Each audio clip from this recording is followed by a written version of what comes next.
सुखता नास त पिया द तनी रस न त जाम हो जाई, न त जाम हो जाई। ए राजा चलो ना पिपरवा के तरवा ओही जे सारा काम हो जाई। ए राजा चलो ना पिपरवा के तरवा ओही जे सारा काम हो जाई। जानी बात टरकाव यही लागे ढरकाव रानिया जुरी में उठावा के पानी।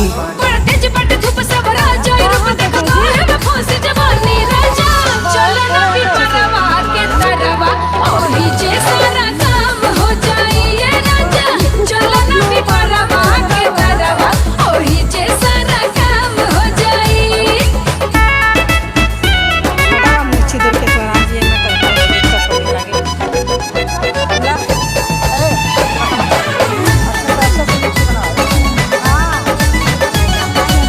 चलो ऊपर वाला में देखिए दबे ना नहीं दबी चला।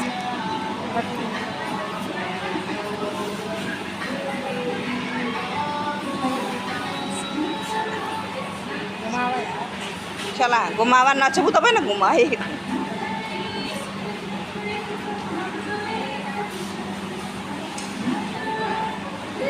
हाँ देखा थे यही में हम देखा थे लैट्रिन करे वाला शीशा में बनावा।